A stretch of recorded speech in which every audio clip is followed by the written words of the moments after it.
कांदा, अर्धा बारीक चिरलेला टोमॅटो, एक बारीक चिरलेली हिरवी मिरची, तीन मध्यम आकाराचे उकडून घेतलेले बटाटे स्मॅश करून, 1 वाटी पोहे, अर्धा चमचा गरम मसाला, अर्धा चमचा धनेपूड, अर्धा चमचा जिरा पावडर, अर्धा चमचा लाल तिखट, पाव चमचा हळद आणि 1 चमचा आलं आणि लसूण ठेचून घेतलेलं.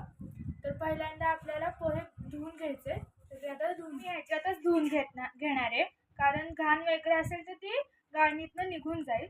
तर इथे आता पोहे ह्याच्यात ट्रान्सफर करते आणि दोनदा तीनदा आपल्याला हे असेच धुवून घ्यायचे.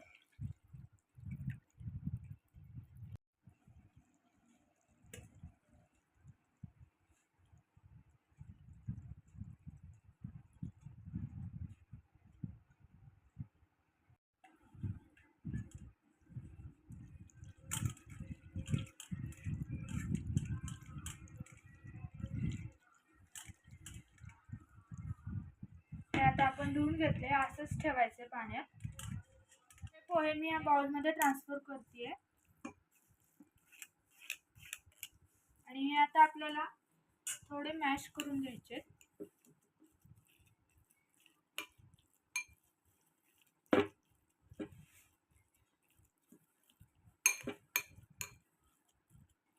आणि आता ह्याच्यामध्ये उकडलेला बटाटा,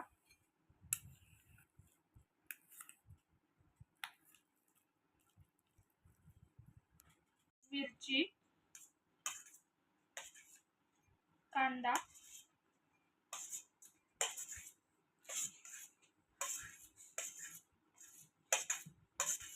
टोमॅटो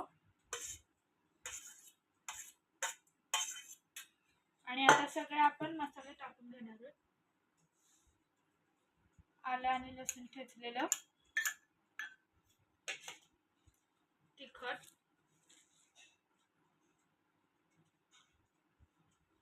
हळद, जिरा पावडर,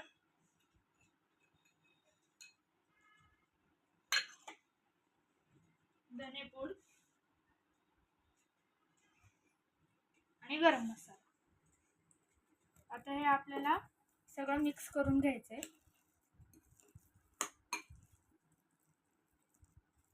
मी हातानेच करते.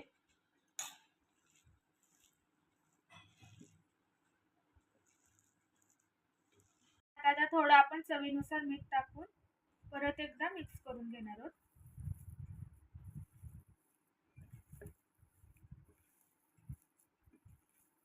सगळं मिक्स करून झाले. तर आता आपण ह्याचे कटलेट करून घेऊया.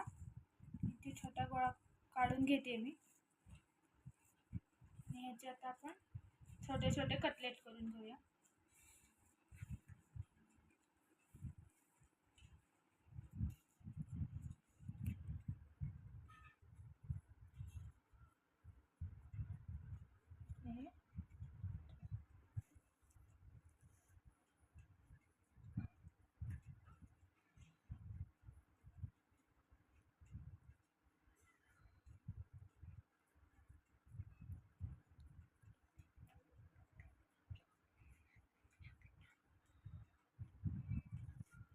अशा प्रकारे मी आता हे सगळे कटलेट करून घेते. कटलेट इथे मी सगळे करून घेतले. तर आता हे शॅलो फ्राय करून घेऊया. इथे मी तापत ठेवलाय. तर आता आपण आपले सगळे कटलेट शॅलो फ्राय करून घेणार आहोत. तर इथे थोडं तेल टाकते.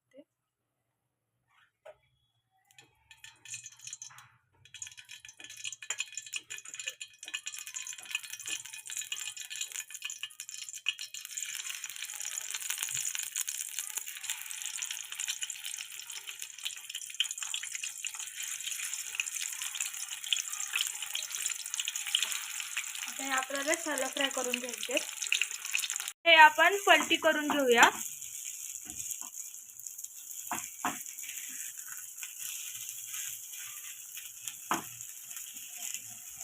इथे कटलेट शॅलो फ्राय करून झाले. तर आता आपण बघूया कसे झाले. एक नंबर.